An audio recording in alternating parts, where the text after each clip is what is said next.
Matt, how's it going, man? Hello, it's going good. QPERT.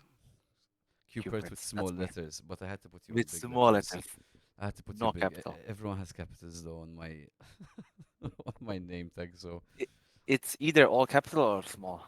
Uh, all Either right, one is okay, fine. okay. So, I'm You're I'm okay. I'm good there. All right. So, Matt, let's start QPERT before going into all the Cloud9 stuff. Some people know you over here in Malta. So let's start from here. You're Serbian, right? You're not Maltese. Yeah, Serbian. Born Full here Serbian. or born? So born Born Serbian. in Serbia. I came here when I was Form 2, so I was like 12. Ah, okay, cool, I cool. was 12, and so I'm here for like 7 years now. 7 to 8 years. And did you already used to play in Serbia, or you started playing when you came here? I played CS in Serbia. Like I was 12, so I wasn't really playing. But You also played Overwatch, eh? yeah, that was I think 1 year after I came here or what came out, right? It was like I don't remember that when it came out. timeline, 6, 7 years ago already actually. 2016, I think it came out. No, So like, how young did you start actual gaming, like video games? I'm saying esports, like no, video games. No, I was 1 years old. born Like into the it. story. No, the story was that the government at the time was giving money to parents or like to mothers who had like two kids. I was the second child, and it was like a few hundred euros, and it was enough to buy a PC. So on my like birthday when I was born, I got my PC. The first Holy day I was shit! born, I had a PC. So it was So you were prepared right into. So were your parents gamers though? yeah, they play World of Warcraft, both They of them. still do. My well, actually, surprisingly, my parents stopped playing because they got busy, and but my grandparents play still. Your grand fuck. What? Yeah, Wait, your my grand. grandpa plays 8 hours a day of World of Warcraft, easily 8 hours a day, like not over exaggerating. How Eight old? hours a How day, old is he? 65, 65, 6 years old, I think. He's 65 and he still plays World of Warcraft. 8 hours a day, actually, like Oh grind. my god. And my grandma was playing until recently, but now they're like taking care of like some house that we got or whatever. So like now she doesn't have the time, but she was grinding until she was probably 62, like a Holy shit. year and a half ago, like a bit before Corona. Because now my grandma started playing Animal Crossing because we gave her a Switch. So now she's playing Animal Crossing. So World of Warcraft is not as fun for her anymore. Man, I can't believe this shit. I never heard this shit. So your Yeah, grandparents still play. yeah. So your parents also used to play So my World of Warcraft. Yeah, but just World of Warcraft basically. Like I mean, they did play before that. That's They would fucking cool. always play games as well. Like I remember even my uncle, like it was like a whole like everybody, like the whole family. We used to for World of Warcraft, we used to have 3 accounts, which for Serbia was very expensive. Like I played World of Warcraft when I was like 5 or 6 years old, 6 years old I think. Uh, so because like the way World of Warcraft works, you have to pay it like 10, 12 euros a month or whatever. We had to have 3 accounts because there was not enough for everybody. I'm We had to impressed, have man. three. I'm impressed. Yeah. As in, I was born into. My brothers are much older than me, like 8 years and 10 years older. So luckily, I was born into video games like straight away, also like you. But dude, your fucking parents, your grandparents. Wait, how old are your parents? My mom just turned 40 yesterday, Ah, okay, all right, okay. but my dad is older. My dad is 7, 8 years older, so Okay, I 48. keep forgetting I'm a fucking fossil. No, I'm fucking 39. I'm a year younger than your mom. I understand her playing, but your grandparents is 65. No, Jesus yeah, Christ, I need to interview them, not you, Matt. no. I have a lot of pictures. I have pictures of them playing. Like it's my Holy grandpa shit. would find anywhere to play. Like I remember we were like trying to change the living room, like to buy new furniture and whatever, and he had to make sure that he could lay down while he's playing World of Warcraft. Like he has to lay down while he plays. He fully lays Fuck. down on a laptop and he plays like laying down like that. What a goat, man. Amazing. Welcome. Yeah. Amazing, amazing. Thanks everyone for the follows also, by the way. Hello, Turkey. Hello, Mocha. Hello, and thank you for the last follow from. Oh my god, Airpod. I haven't seen you in a long time. Sorry, Cooper, to interrupt you. Um, So that's amazing, man. That's so you were born into it. Your grandparents, your parents, everyone. Holy shit. So so okay. So that was playing. So now you're known for esports. So what was your first your real first, not your real first like esports game or team. Like what was the first game? Like I remember when I played Counter Strike the first time, I was like, Yeah. "Holy shit, this is my life!" And and from there I started like the esports world. Like, what was it for you? So for me, so basically World of Warcraft was my first game, casual, obviously. I was like 4 years old, 5 years old, 5 to 6 years old. I was playing it 8 hours a day. Then obviously it was the era of Minecraft, obviously. But Yeah, with your then, age. yeah, and then CS. So I started playing CS. It's the funniest story. It's like everybody else says. My brother played it first. I saw my brother playing it, like he played it like maybe like third day after he started playing. I saw him like he just downloaded it. I saw him play it, so I want to play it. So I remember bothering my mom to give me her laptop to play on her laptop. So I was playing CS for a while. Like there used to be a joke in my school when I was like 10 that I would not show up to I would not show up to school one day, and people were like asking my brother, like, because he's 1 year older, 1.5 years older. So we had like mutual friends. They would ask him like, like, why did he not come to school? And the joke would be, oh, he's home practicing smokes on mid on Dust 2. That was the joke when I was like 10. Which fucking was probably not a joke and was real. Oh no, I took it seriously, like from the beginning, because I was competitive and I needed to be better than my brother. So once I did that, I was happy. So I had to be better than my brother. Once I was better than my brother, I had to be better than like the whole friend group in the whole little town, because I come from a town of like a few thousand people. It's a very small town. There was like 6 or 7 of us who played, so I had to make sure I was the best one. And then like school and basketball, and like I trained gymnastics and basketball when I was young at the same time, because basically we had a very good like gymnastics teacher, coach, whatever, and they were pushing us to have as many people to compete, because we were one of the better cities for such a small city. So I was training gymnastics and basketball, so I didn't have a lot of time to play. So it kind of All right. killed me. Because I Right. remember about I think 2 years ago we had met up and we were talking, and I remember you were asking me what the hell like should I do, like, because I want to play pro. I remember you telling me these things, and I said like are you practicing, are you like trying hard? You used to tell me yes, yes, yes, man, like I'm always practicing, I'm always doing the aim shit, and you're doing with this and that. And then I just remember seeing you do a lot of strats. So you understand the games very well. It's not just like you have good aim. I know you understand the games inside out. I know you analyze the games how you're supposed to. What you just said now is pretty much the real like competitive mindset. I have to beat my brother, then I have to beat my whole family, then I have to beat my whole school, then I have to beat my whole country. Like I know exactly what you mean. Um, which is probably like what got you where you are, like that sort of determination. Um, so okay, so like I remember you telling me these things. I remember you saying like I'm gonna try hard to go full time.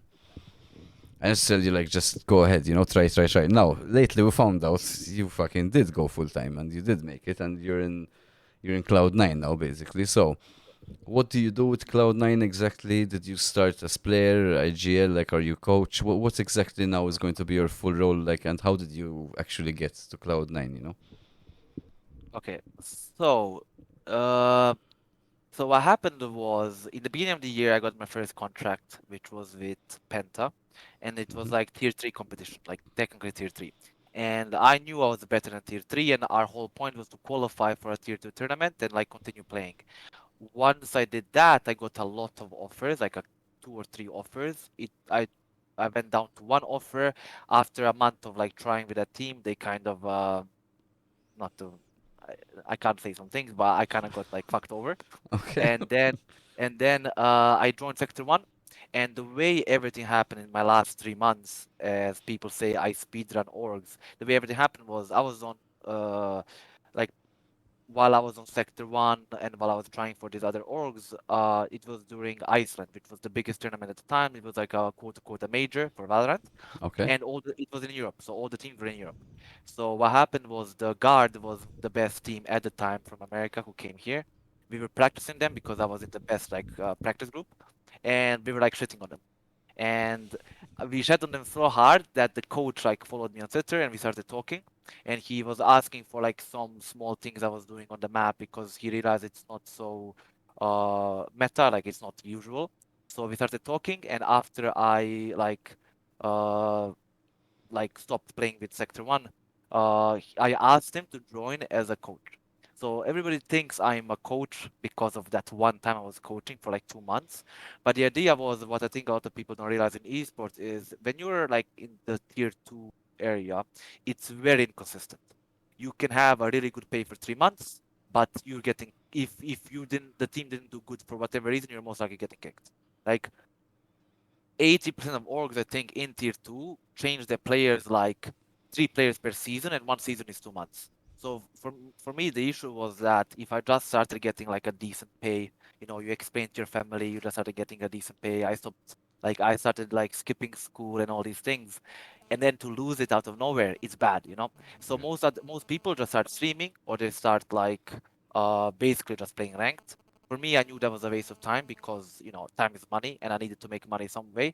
So I contacted them to see if I could coach, because the idea for me was, because I'm an IGL, it aligns with me improving my IGLing while also giving me like a source of income. So I don't have to tell my parents that I went from earning this pay to zero to this pay to zero and keep going that way. So that's kind of how it all started, because the guard coach at the time is now the Cloud9 coach. Okay, so it's nice to hear. Like you had like a strategy to get into this. You didn't just say I'm going to play to try win till someone picks you up. That's Yeah, nice. you have to like people don't realize, and I've seen a lot of careers get ruined because that's all they know how to do, just play.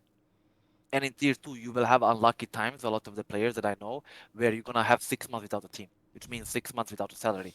And people don't realize that doesn't only mean 6 months without a salary. It means your family pushing you to go back to school or go Yeah, get a yeah. job, your girlfriend, family, you having to argue with your parents all the time. People kind of forget that part, and they just see like a lot of people saw me as like I quit trying to play, I went to coach. A lot of people saw it that way, but to me, it was the most logical thing. I keep being on a salary. I obviously learned so much. It was like the best team in America at the time, so I learned a lot. So it was like I can learn and I can also get paid for a bit while there is the off season of like 3 months, because nobody was doing tryouts at that time. All right, It was like an nice. off season of like 3 to 4 months, kind of. So it's No, quite long.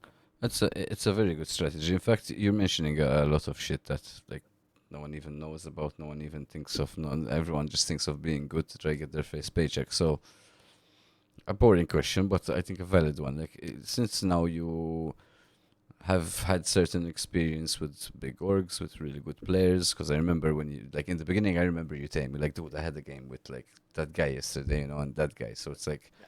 I used to say like, holy shit, like he must be fucking playing really well for these people to want to play with him. You know what I mean? Like they wouldn't want me to play in their fucking Valorant team.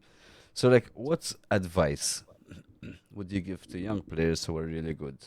Um, Not necessarily in Valorant. I mean like people trying to make it in esports. I don't mean the advice where you tell them like that you have to practice a lot. Like we'll talk about practicing now, but like what advice do you give them on like making decisions like you made? Like you mentioned a lot of stuff. Like it gets to the point where like you're not getting paid, and then you're getting paid, and you're not getting paid. So you understood you needed security. You understood that this doesn't last for very long, obviously. So like do you have any advice for any young player trying to make it? Maybe to skip certain steps and not waste time in certain places, or maybe to like show them that there's a misconception on how people really see it. Is there anything Yeah. you? So the way I saw it is you have to build, as a player, you have to build not, I guess, two sources of income, I would call it, but not really. So if you're like extremely talented, like aim-wise, let's say you're a really good duelist, you have like insane aim, you're super young, you should be streaming. Like you should 100% be streaming. And what that means is learning how to stream, what equipment do you need, what's the best time to stream, uh, learning how to be more entertaining. If you're not entertaining, learning how to make your stream more entertaining without you having to be, for example, always having like a very funny duo queue, even if he's not as good as you. So like being smart about streaming basically, because if that's the aim you're going and that's your talent of like being young and being a good aimer, that's the way I would go. If you're somebody who you realize that or you don't care about like aim, you're not as good of an aimer, or like you're not as flashy of a player, I would say, not even aim. Like you can have good aim and not be flashy and look shit. Like if you watch some people stream, even though they're really good, it just doesn't look as entertaining because they are not flashy. So if you're not flashy and you don't see that people like your montages or your stream as much, you need to go into being smart about the game. So is that you can stream both reviews, you can stream lineups, you can show people that you have a good work ethic by streaming, like you doing lineups and you trying things, learning your wall bangs, all these things. You can make videos like tips and tricks videos.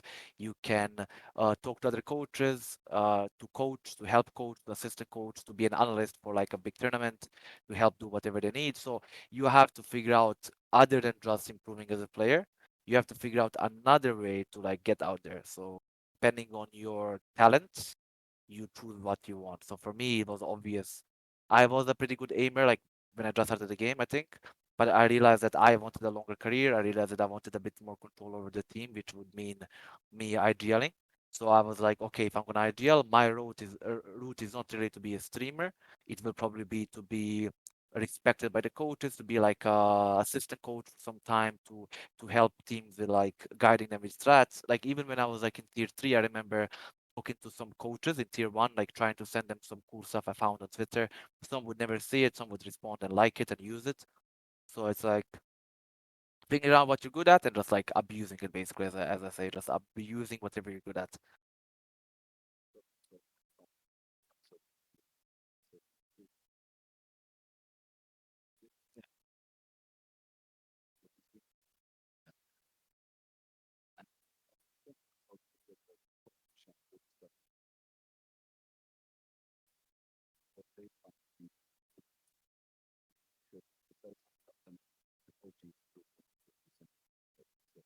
Yeah, I mean my idea, like the idea is, especially for being smart about the game, you cannot show a stat that much that can show that you're smart. If you have a bad team, if you're not playing good tournaments, people will not care about your stats anyways. So you cannot really show as a smart quote unquote player that you're smart. You have to have like the reputation that you're smart, which you have to build somehow. And then you have to go, Exactly. how do you build it? So for me, the way you build it is if you have respect from coaches and IGLs, so like the quote unquote people who already have the reputation. Hmm. If you have their reputation that you're smart, that's all you need. So how do you gain that? Like for me, it was streaming VOD reviews. I was streaming VOD reviews, just doing VOD reviews on stream instead of doing it without streaming. It was very awkward for me. I didn't like it. Like I didn't like doing them. But as I said, one coach showed up, then another coach showed up, then some ideal showed up, and they were like, "Oh, like this kid knows for his level of like tier 3 at the time, he knows what he's talking about. Like Hmm. he's above that. So if you're rank demon, as I call them, I would stream. I would stream like fucking dropping 30 kills every rank game.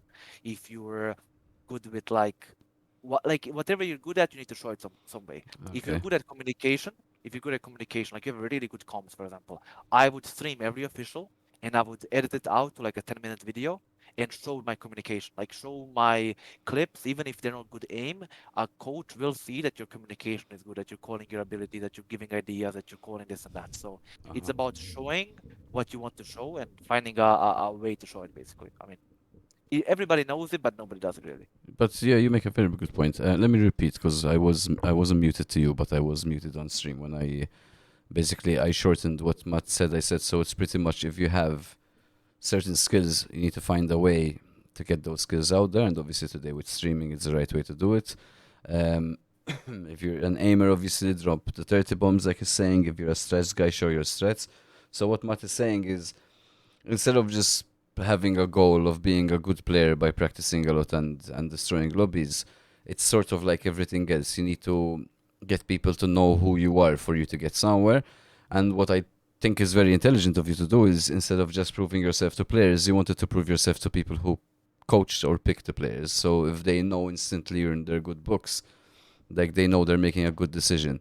And the whole stuff of streaming, so maybe a coach comes in and sees what you're saying, that's really good because in a lot of other professions, that's not valid. In other professions, normally the person who's older with more experience is the person who will probably give you these new tips and tricks, if to let's call them, to simplify them that way.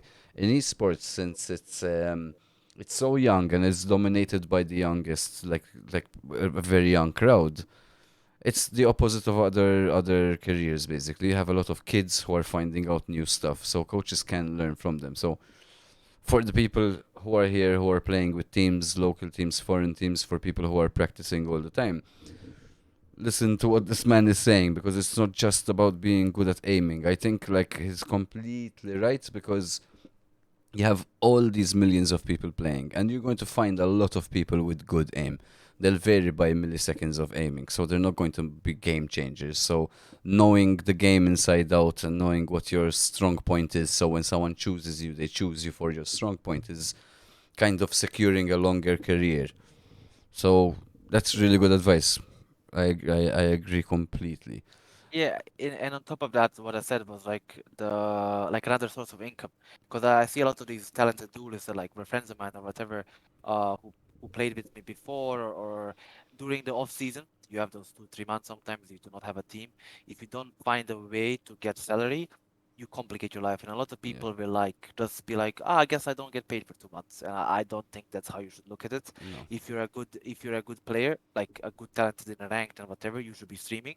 You should be editing your own videos, posting them. If you're in an off season, you have free 18, 16 hours a day. So like you have time to play 6 rank games, and in those six, you'll find one that was really good.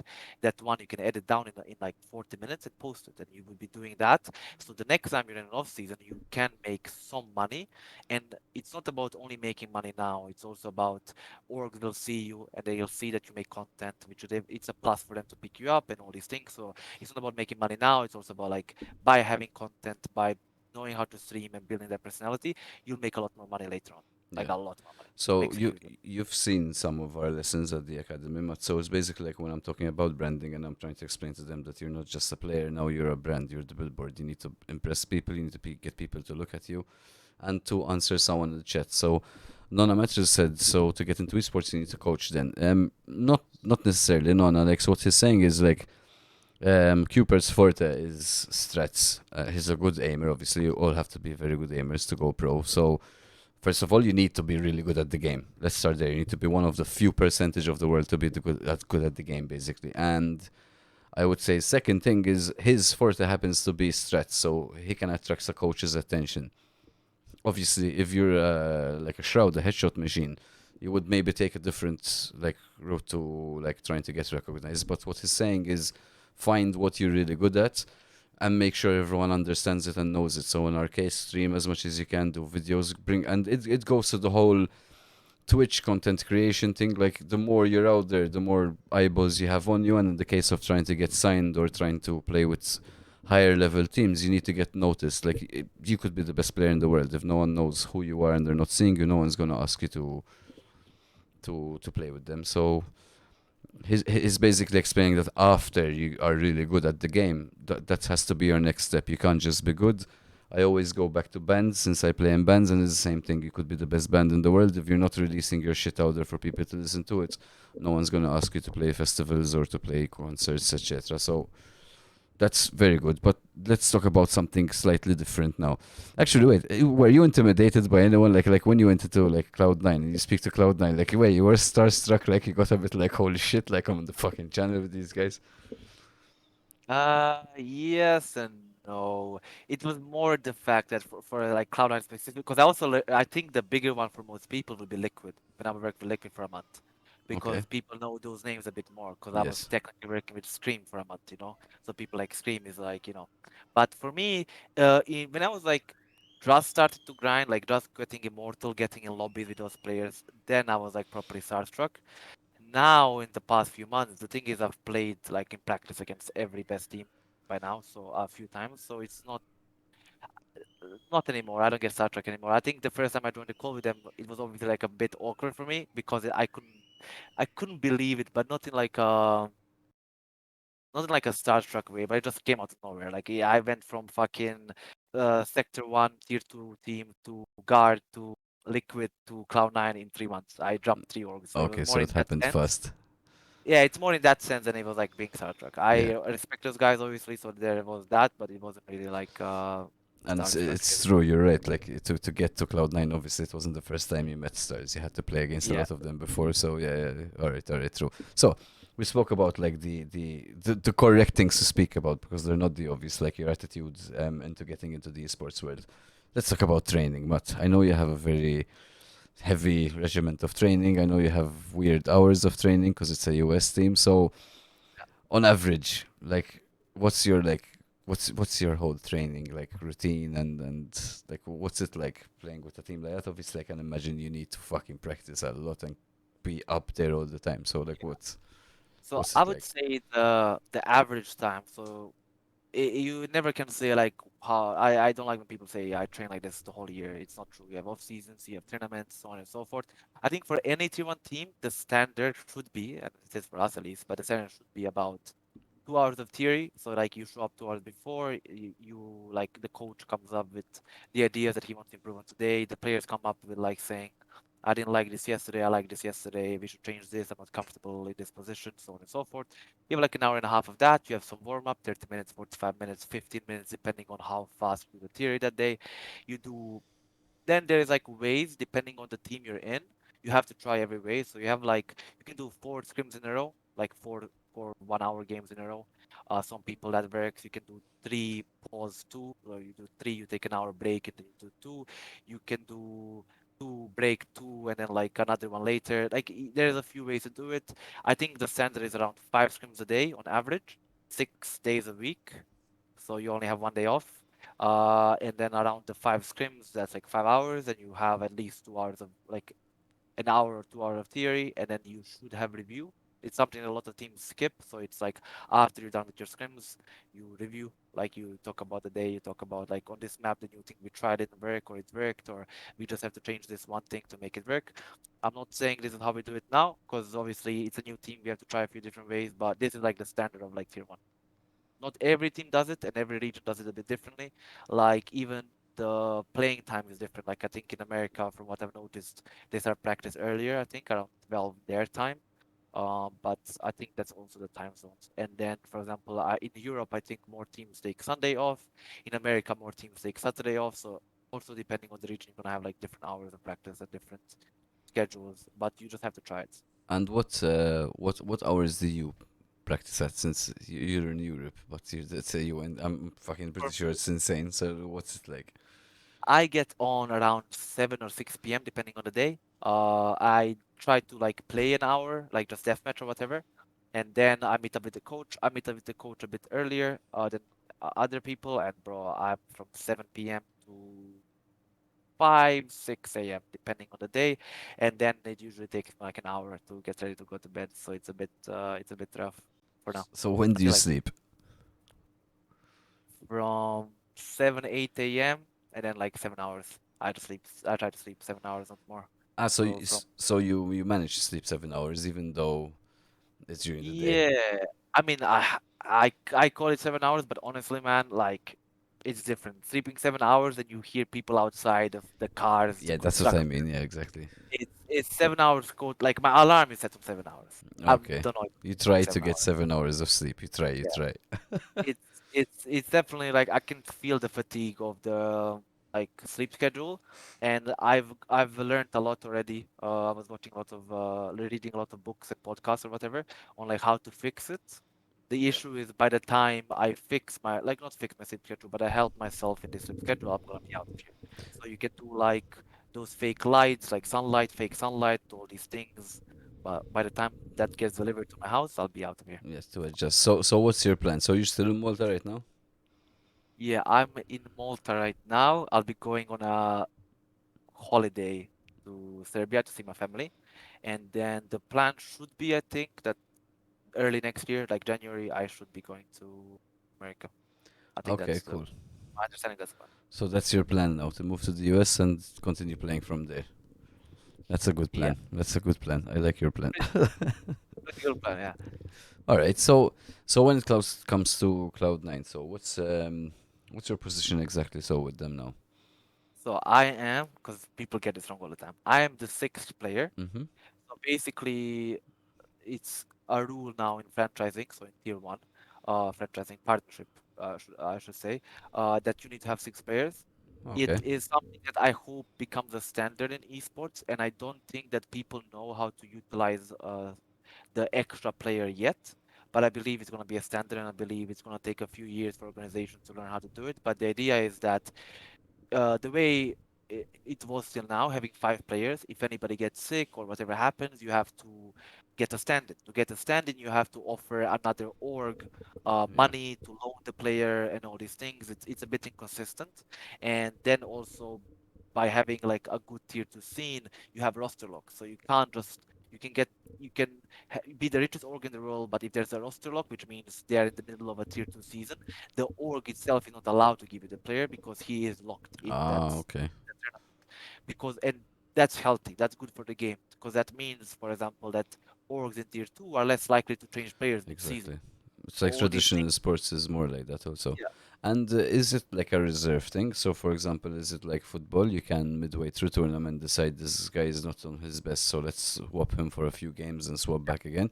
So you can do that. It's not So only being yeah, it's not sick only and not present.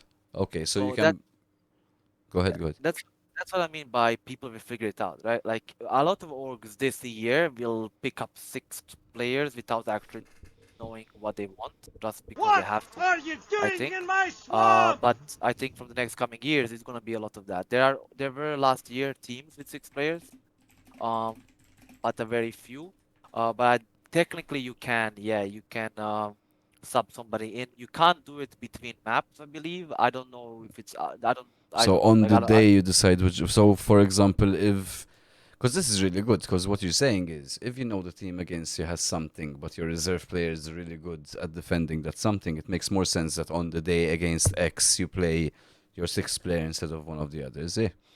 It could be yeah, I mean used that way. that's the hope. I think some people will use that way. As I said, like everybody's gonna use it differently. You're gonna have some that never use their players. You're gonna have some which is basically just a sub and if somebody's sick. You're gonna have some which are like the organization has to get them, so they're gonna like stream and do these things. So everybody will do it differently. Um, and I think it's gonna take time for you to figure it out because this is something that everybody's experiencing for the first time. That's a Like the really cool coaches, new. the managers, everybody's experiencing this for the first time, so it's gonna take a few years. But I think it's a good decision from Riot to have to want 6 players. That's really good. That's really good. So 1 second. So thank you very much for the raid, Panda. Sorry, I didn't want to interrupt, Matt. Thank you for all the new viewers. Right now, we're having a podcast and we're talking to QPERT, who's one of the last signings, or the last signing of Valorant's Cloud9 team. So, welcome everyone. Go follow his socials. If you want to follow my socials too, it's everything's LocksTALK29. And welcome to the channel, guys. So that's awesome, Cooper. So in other words, this is going to change a lot, I think, in the sport if people start, like you're saying, making this a standard. This is really cool having a sub because you can use your sub for different things. Like you said, you don't have to pay standouts. You don't have to risk getting someone into your team who you really can't trust because obviously you practice with the guys all the time. So if you had Yeah, to stand in for someone, they're used to you. They know you. They know what you're good at, what you're bad at. They know how to like deal with every player individually. That's a really good idea. I never I thought do about that. That's fucking cool. I do think it's important to note that like this is gonna be the first year of franchising in Valorant. So Riot is going to probably change a lot of things, and nothing is technically for certain yet. The season hasn't started. I think we're gonna find out a lot of things as we go, like not only us, but like the whole franchising system. Riot is gonna find out things as we go. Um, So it's gonna take a bit. It's developing esports. So for example, what I really like about CS or whatever is the academy teams. The academy teams are doing really good. I think Mouse right now, who are in top 4 in the major, 3 of their players or like 2 of the players came from their academy team. I think their coach came from their academy team. So for them, it's really working out. Then you have Navi, It's one like of their players. little ninjas, like of an IP. What are they called? Yeah, Young yeah, ninjas. I'm not sure. Okay, so yeah, if I'm seeing those. What age are yeah. those teams, man? I'm seeing some of them do It really well. Some of them are really young. Some of the players are really young. Some of the players are actually quite old. Quite old. I mean, they could have been pro already. You have some people who are like 24 in academy teams. Oh, You okay, have so some you people do who are like have. 16.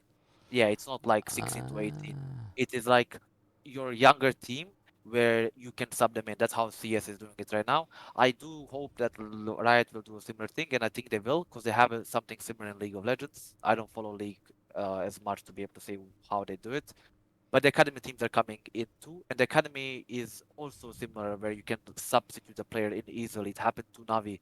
I think Navi needed a player and then Bit subbed in and he stayed with the team or something like that happened. So It's That's similar, very also similar to traditional sports like football. You know, they get people yeah. from the minors to play with the older ones to test them out. I'm loving this because it's they're learning of traditional sports. They're playing it in esports, and it's just growing, man. This shit's going to be bigger and I bigger. think We think it's big. It's not big yet. I think it's going no, to no, be like gigantic compared to what it is now. I think before people had this idea, but you couldn't do it before because tier two wasn't good enough where an organization can actually pay another five players Hmm. in a tier two scene. Yeah, true. Contracts and stuff, you have to get good with contracts. Like having an academy team on a contract would be different. Like, what if you put them up? Do they stay on the same page? Does their contract stay the same? A lot of things change, and the esport wasn't old enough. I think people knew it, but they just couldn't do it. I think now the tier two scenes are thriving. Like I think in Europe in Valorant, at least last year, like this year, I don't know about next, but this year we had like VRL, which was tier two. You had like 7 regions because the CIS, like Russia and stuff, got kind of cut out. So you had like 7 regions. Every region had like on average 8 organizations. Out of those 8 organizations, I would say on average 4 organizations paid like decently well, like a full-time job in your country type of pay.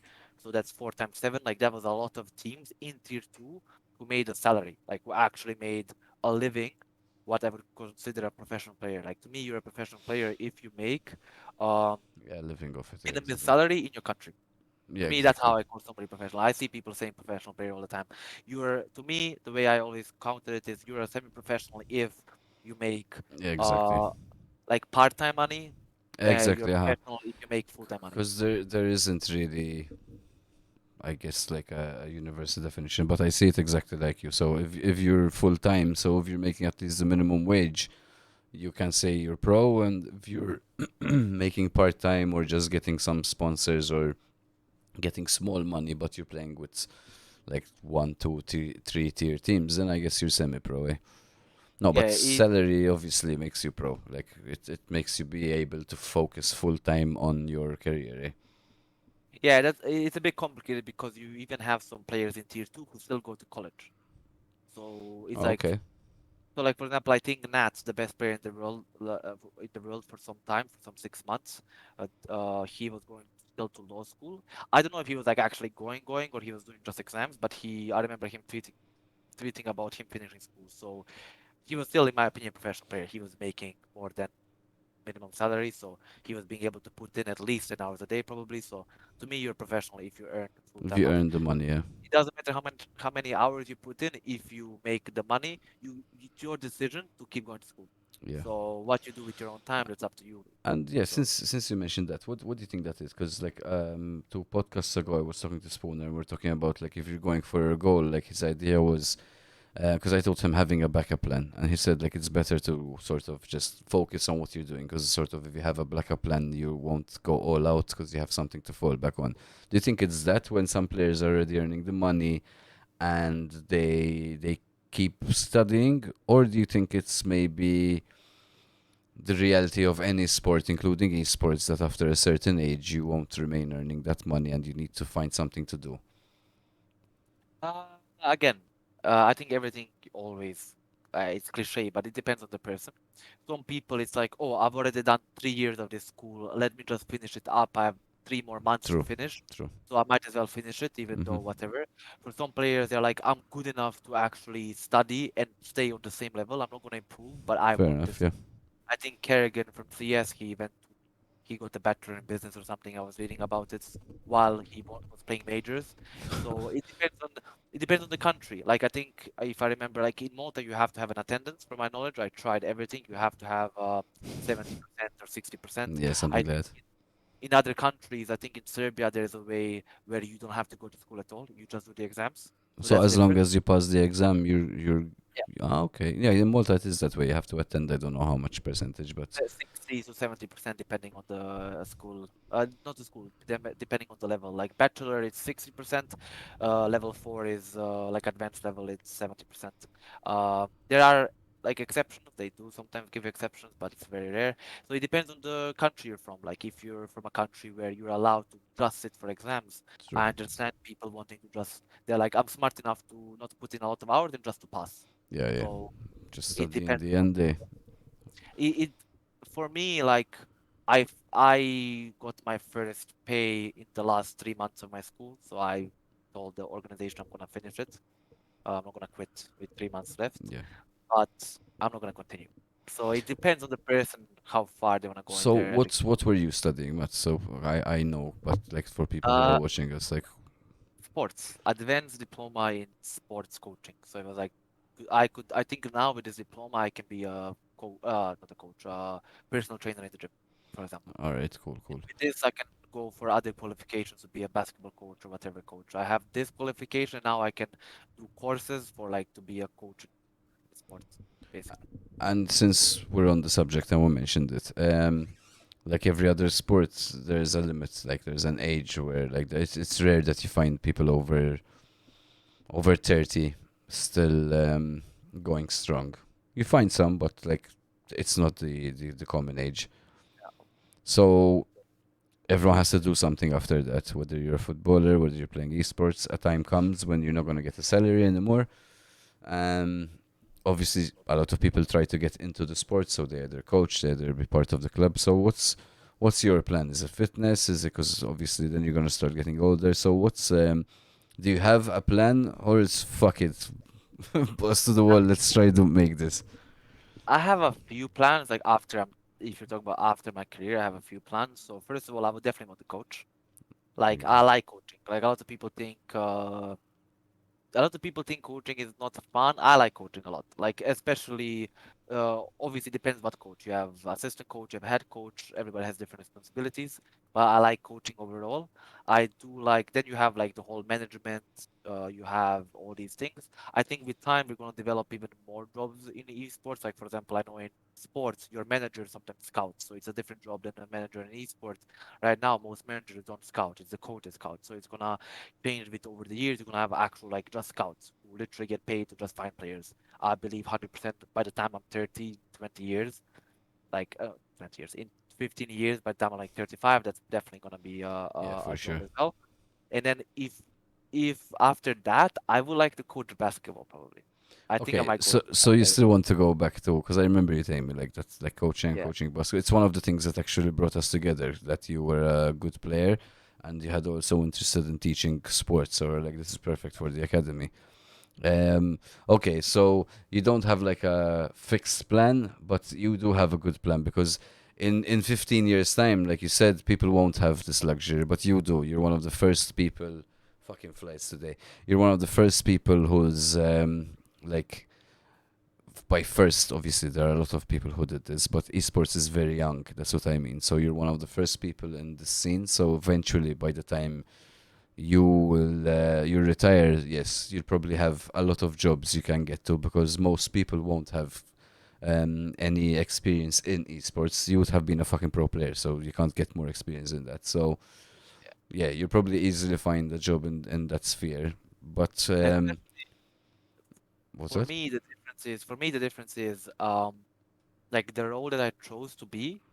First of all, I do think like the role I chose to be was like it fits my personality, like being the IGL, it fits my personality. But on top of that, I knew that if you're an IGL, you have the highest chance of being a really good coach. I'm not saying Yes. every IGL will be a good coach, but I know with my personality and with you having the IGL experience, that you're gonna be the number one person for new organizations to look for to pick up once you say, I'm done with playing, I'm gonna be a coach. So I kind of, in my opinion, certify that and also by coaching, like being the guard coach and being assistant coach and being working with Liquid as an analyst. I'm already certified working with tier one organizations who Yeah. I am very certain they would vouch for me at 19 already. Like I had to make a decision in the last few months to actually play or to coach because I had a lot more offers as a coach, like really good offers, like money that's like life changing to coach or like to keep trying to be a player. Uh, like I've already made that path to coach like very easy for me. So I'm kind of not anxious like some other people that once I'm 30, I kind of know I'm settled for the next 10 years if I want to coach. So Yeah. as long as I want, I know I can coach. No, and I think you took the right decision because coaching will still be there when the reflexes get slower, but Yeah. obviously aim and shit like that won't. So yeah, I think you did the right thing. And but I'm happy you said like even coaching basketball because I think another reality, like not to shit on people who want to obviously become a player, but Even if you can be a coach, you said you'll do it for 10 years. That's true. But then um, eventually you'll want to settle down. You know, if you have a kid, you'll want to be home. If you have a wife, you'll want to be home. So you wouldn't want to be going all over the place coaching. You know what I mean? So you'll want something more stable. So it's good that you said like you also want to do basketball because if you find that good gig, you can settle down and do that. So For for yeah, go coach, ahead. I know people already. So like if you're of an age, you can choose what coach to be. If you're good enough, you can do whatever you want almost. So you can be a strategic coach, which means you don't go to tournaments, which means you stay at home. So Ah, like true. being a head coach, you will go to tournaments. You're gonna be the one calling the timeout. You're gonna be there, and you have extreme hours, but you will probably have a higher pay. If you want to be an assistant coach, it's another thing. If you want to be an analyst, it's another thing. Like I don't think most analysts will end up going to tournaments. So if you are of an age where you want to stay home for whatever reason, maybe you just don't like traveling. I know people who like don't like the career because of travel. If you have kids, if you something happens to your family, somebody gets sick, you want to be home, you can choose if you're good enough. Always, I say, if you're good enough, you can choose whatever you want. You can Yeah, there are totally play options. and It's true. do like you rule the organization. So you can be like, I want to be a strategic coach. I will help with all these things, but I'm not gonna be able to go to tournaments. And I want like the work schedule of like 8 hours. I'm not gonna put in more. I'm gonna put like the normal 9 to 5 hours. And if you're good enough, you'll get that offer as well, and you'll get that. Your pay won't be as good as it can be, but you have the time. So it's now it's like if you look at Overwatch I think had like 3, 4, 5 coaches at the time. Like an organization had like 3 to 4 to 5 coaches. In Valorant right now, a lot of organizations in franchising have like 3 coaches. Head coach, Oh, assistant coach, and an analyst. And only 1 or 2 will be going. There's no way, I don't okay. believe 3 are gonna go. Yeah, and it's true because if you're doing certain stuff, you don't need to be live on site with the team. It's like the pre-preparation, which today Discord and so you're Yeah. right. There are even more job openings. Like, and this is the thing, man. Whenever we talk about esports, it's infinite amount of jobs being new Yeah. jobs. We're teaching this all the time at the academy, and then you speak to someone like you, speak to someone else, and you'll be like, "Holy shit!" There are like another 4 jobs I never even thought were obvious jobs, but they're there. So you played in the Maltese scene. You dominated most of the Maltese scene also, and you've played with a couple of teams. So here's my question: if you can answer this, do you have any tips for not the players, for the actual team owners? Because I see a lot of young new teams opening up, new orgs, and unfortunately in Malta we only have I think one official actual team, which is Aversio. I know the owner of Aversio Mick puts a lot of time and money into that org. Like he does it because he just loves it. Because it's not something that generates a lot of money unless you're fucking Cloud9. Um, so like I see him like like not struggle because his teams do well, but I see the struggle in having a team. It's what I'm trying to say. Is there anything that you've seen from these pro teams, minus getting giant sponsorships for money? I mean, like anything that you could give to tips to Maltese teams, the young ones starting, the people who have been there for a while. Is there anything you've seen which you're like, wow, in Malta we really do that wrong? Like we need to change the system. Don't mind to shit on the Maltese community or And I esports community, as in say what is true. Like, is there anything that you see in a professional league? That's why I'm saying minus the money, because obviously with money you can do a lot more.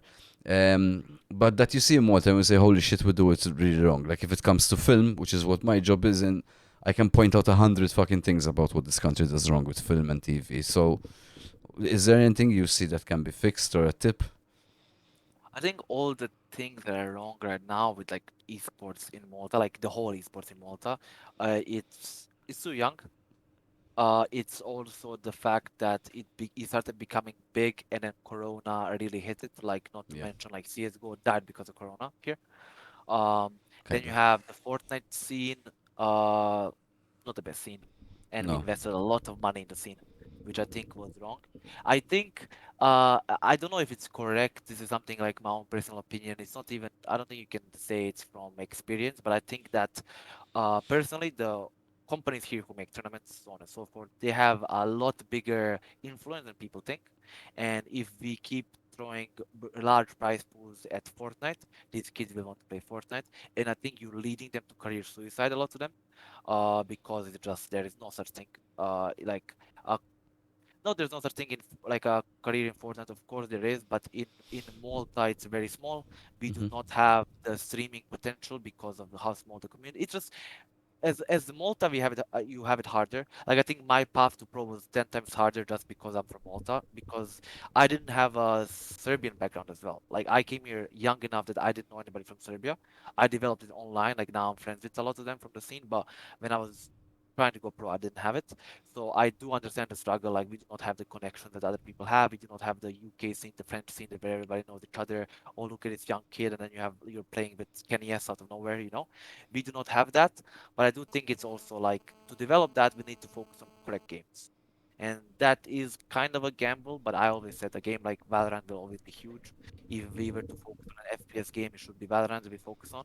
We should be throwing prize pools at those games, even if the numbers are not as good right now. In 1 year, I'm certain the viewership numbers will be as good as they are in Fortnite or whatever it is.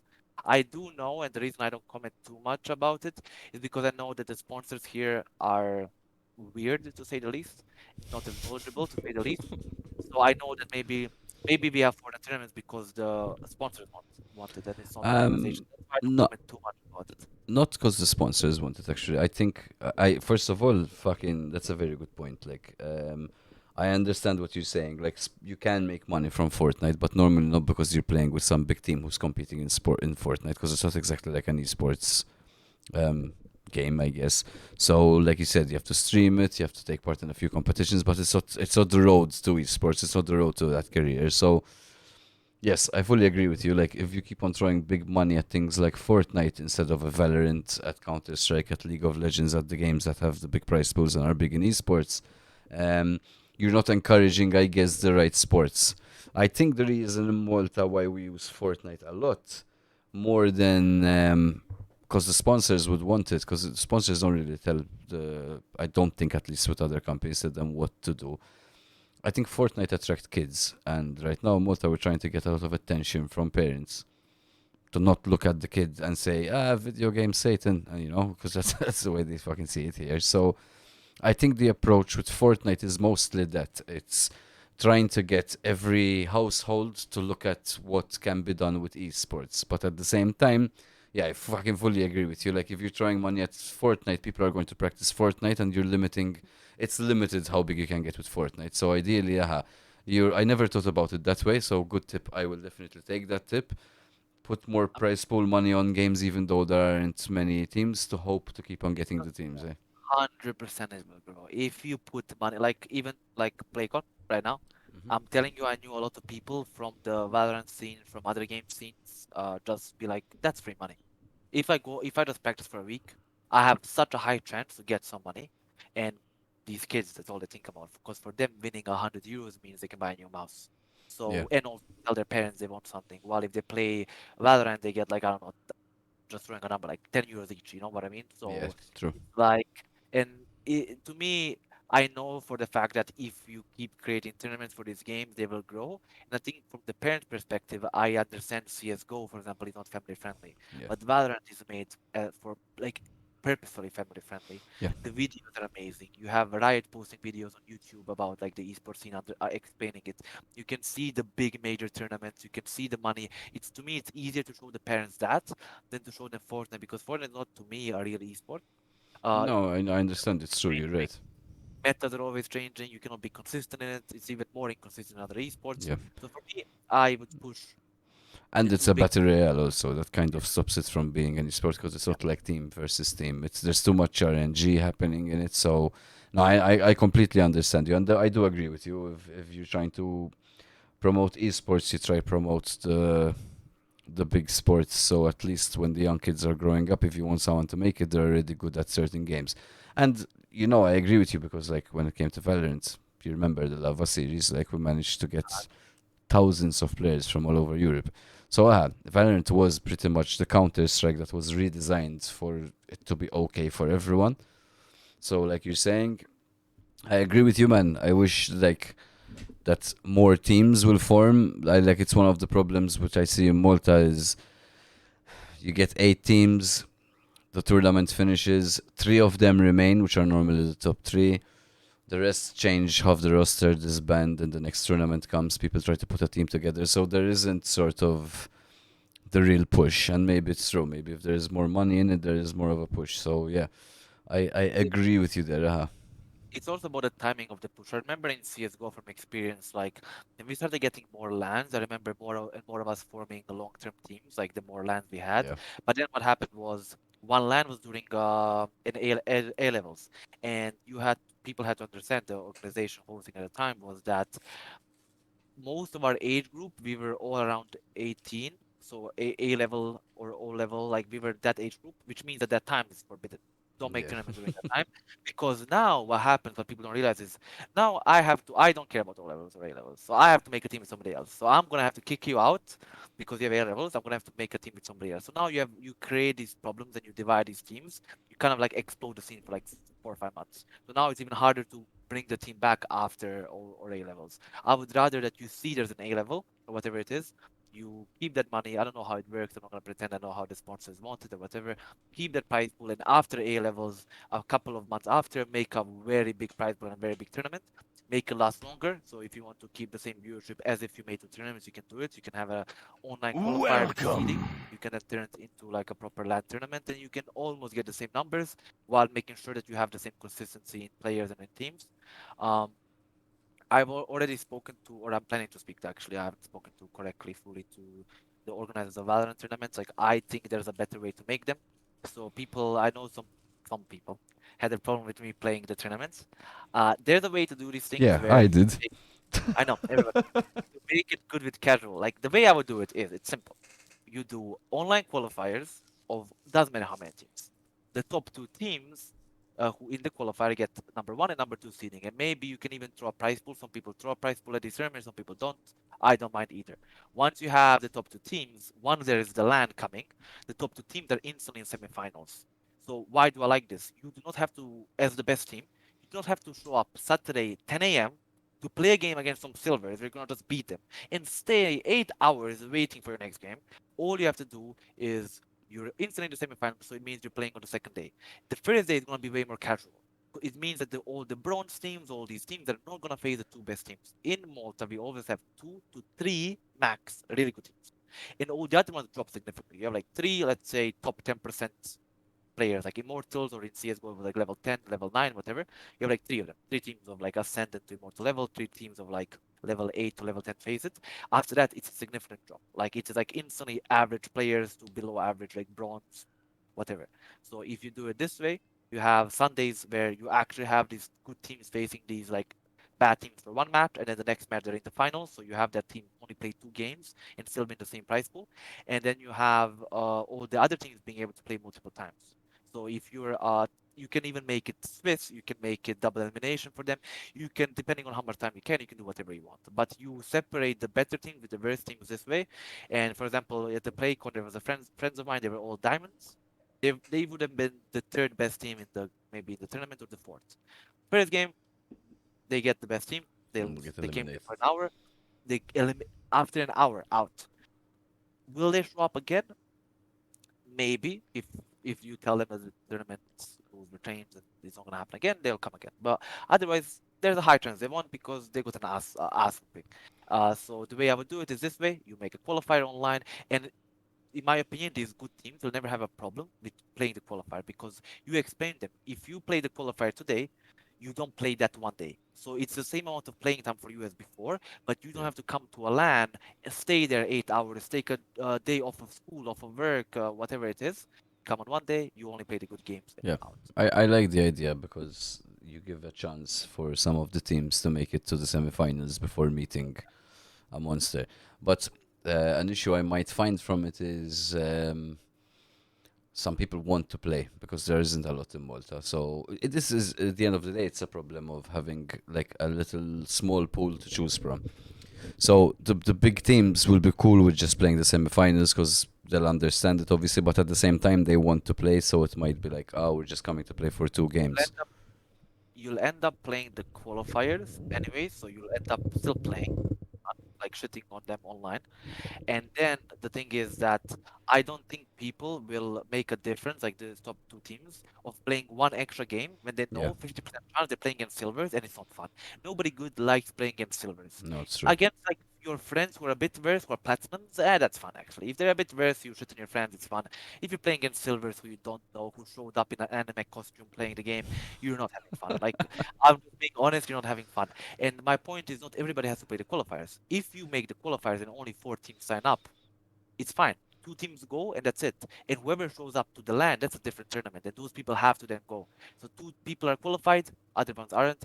The reason I'm saying this is because a lot of the tournaments in Valorant are now made this way. CSGO majors are made this way even. Similarly, Yeah, you play all qualifiers first. we've done You get some a things like that. In fact, yeah, you we get a legend stage. You otherwise play so on and so forth. So we've done some stuff where with the qualifiers, some people pass, some people qualify. We've done other things with Tekken, for example, where instead of having a losers bracket, those people play a bracket of their own, so a lower end team can still win a bit of a prize pool. We're trying to work this out because I really want a game like Valorant to shoot up in Malta. So this is a good point, making certain things seem teams pass straight away. I mean, now to go back to your point, I was one of the people who said I don't want Matt to play in the tournament. I'm sure like, you understand the reason. It's an amateur tournament and you're pro. What the fuck is the yeah, but point you know of what's you funny? coming and shitting on everyone being a pro? I Uh, get what you mean, and this wouldn't normally happen. So this worked in your disadvantage, sort of thing. Like you know us, we know you, we know how you are, we know like what level you are. We've worked together, it's true. Normally they would just say fuck it, he can play. But like we said, I'm trying to get people to keep their teams, and as soon as you throw a pro against people, like you're going to destroy them. So I had to say like you have to miss that one tournament. I Don't worry, am. there's not going to be a big tournament where we tell you you can't join. Obviously, it will be a No, pleasure to have you playing in it. it's fine. I was a bit 50-50 because my issue was not the fact that I can't play. My issue was the fact that foreigner players online can play. That's my big issue. I'm telling you, and I'm gonna say this like live right now. I've said this a million times on every Discord server, everybody's chat. Number one killer for Maltese tournaments is letting people online shit on them. Because I think most people take it a lot better when their friend, who they know is better, shits on them, who's there. But wait, so you're suggesting you don't get foreign players, or you don't get players? Wait, you're suggesting no foreign players though. Yeah, But if I no, get online, But if I get online, no. wait, if I get no foreign players, as in there are leagues where, for example, League of Legends, we had 16 teams which are all local. They all live in Malta. But um, if there's Valorant and they have people who have, for example, two Maltese players and there are three foreigners, or four Maltese players and one foreigner, and I know it's an extra team and it's extra competition. I think it's healthy because most people, as soon as they see a foreigner, they go fucking nuts, and I think it's a really bad mentality. I don't agree with the mentality. Obviously, I was one of them who was like, I want Yeah, to play you against were the everybody. foreigner Doesn't who matter. people were like, it's not fair. Uh, in the beginning, in CSGO, no, people didn't. In CSGO, people didn't consider me a foreigner because I grew up here since like fucking 12. I'm a foreigner one way, but I'm not somebody from Sweden who's 24 years old No, no, who's that's playing. that's what I meant. I meant you're to me, as in you're like Maltese. You've been living here a lot of your life, but they won't know who you are. They know you're a foreigner, and then they'll be like, "Does he live in Malta?" And you go, "Yes," and they'll be like, "Ah, okay." But it's the first excuse they go to. It's a foreigner, Yeah, and I think it's an the unhealthy, a very unhealthy mentality. I do agree, but for example, even in Valorant right now, in bigger tournaments, you have, if it's a tournament, even if it's a European tournament, you have Turkish qualifier, Spanish qualifier, whatever qualifier, and then they meet in the end. So if you're telling me that you will add one like foreigner team that can like stir the pot, make people lose their shit, have a drama about it, whatever, because of one team, I don't agree with it. If you can get four teams, then you make two qualifiers, you make the European qualifier, the Maltese qualifier, they meet in the finals. If you want to do it anyway, you do it that way. They meet in the finals, done. Or you just don't have any. You Yeah, cannot have the like because I know tournaments right now like Red Bull tournament, this tournament, what this tournament has always a qualifier, Turkish one. They have a Spanish one, and they have a European one or like mixed team, whatever you want to call it. I do think you in Malta, I know people have a problem with it. I don't agree with the problem, but we're not gonna fix this generational like thought process. They're never gonna No, fix it. it's true. I think you fix it once you have teams playing. Like Aiden is saying, we had enough teams for PlayCon. To be fair, if I'm not mistaken, there were like 5 teams and or like 4 teams, and on the last day, like 5 or 4 enrolled into the tournament. So for us being like, for example, organizers, I'm not going to talk on behalf of Plaza Esports. Obviously, I don't know what goes through his mind, but I can imagine it's very similar. So you're trying to do a tournament. You're putting, I think it was like a 500 euro prize pool on it, which is for Malta, considering that we don't have the player base. We don't make money off tournaments in Malta. It's like you make a loss on tournaments in Malta. So putting 500 out there is a nice prize pool. It's true. It's Valorant, 5 players. It doesn't have a big split, but it's still nice to what there was 2 years ago before. Like not to boast or anything, but when Level Academy came on the scene, we're putting a bunch of tournaments. There were no tournaments, so it's still better than when there were no tournaments. Um, when you're putting out that money, trying to do something, and you have only 4 teams, and then on the last day people go in, it's not like safety in numbers for you. One and two, having 8 teams when you know like 2 of them just formed, not two, more of them, but I'm just saying two just to be nice. Like 2 of them just formed the team just to go in the tournament. You don't consider that a healthy scene. It's a healthy scene when you have 8 different names. Who are those 8 names? And then an extra 4 or 6 join because they want to play in Valorant and they just did something for the tournament. So he's saying we were 4 on the day, 6 signed up, and the American personnel would make sign close to the days before. This is the thing though. At least in Malta, I can't speak about other countries, but in Malta, I noticed when you do sign-ups, for some fucking reason, people sign up in the last minute. The amount of time sign-ups end Friday night and Saturday morning, I get 4 teams trying to sign up, and we're put in a position where you're like, I want to say no because you missed the date, but I only have, for example, 6 teams for Valorant. So if you get another 4, it's going to be 10. It will be a nice tournament. So we struggle with numbers, so it's hard to enforce certain things. But I'll definitely consider doing this of putting the people directly in semi-finals so it doesn't fuck up the younger players trying to make it. Yeah, That's I definitely very very good to do. my point with this was that if you make tournaments more frequent, like more like frequent, you're gonna have the healthy community of like the same 6 teams coming, 100%. Yes, I we're think we're if hoping for that. yeah, if there's another tournament in 1 month, I'm telling you, 6 teams are instantly signing up out of the whatever 10 that's almost signed up or whatever. 6 of them are signing up instantly. The issue for PlayCon, there's a very specification for PlayCon. So I take an exception out of it right now because a lot of the players went to play Fortnite, which you can't tell me was like a dumb, like that's a smart decision from any kid. If I was a kid who was decent at Fortnite and I needed the money Yes, for a mouse, obviously. I would go. So there's a difference between PlayCon because there's so many. Like I know a lot of League of Legends players who play Valorant as well. I know a lot of Valorant players who play League of Legends. So you're gonna have them. 2 of their friends are like, I feel like Valorant, and 2 or 3 are like, oh, League has more price, better teams. Yeah. We haven't played League last time, so there's an issue when you do a lot of things at once. Like I was gonna say, tournaments like PlayCon, like places like PlayCon, I don't care if Valorant is because I understand that that tournament is not and proper. and It was not Valorant oriented. to be fair on PlayCon wasn't designed like a LAN, so a bunch of people come to play tournaments. It's an expo, so when parents arrive there with their kids, they can see people competing. They can see the community. So basically, we were the people in the cages showing them this is our life, this is our world, sort of thing. So I understand what you mean. For sure, if you're going to have all these tournaments at one go, some people want to play that game, but they'll prefer playing Fortnite because there's a bigger prize pool. League of Legends, bigger prize pool. So again, numbers problem, but that only happens once at PlayCon. So most of the time, for example, I'm going to talk about us.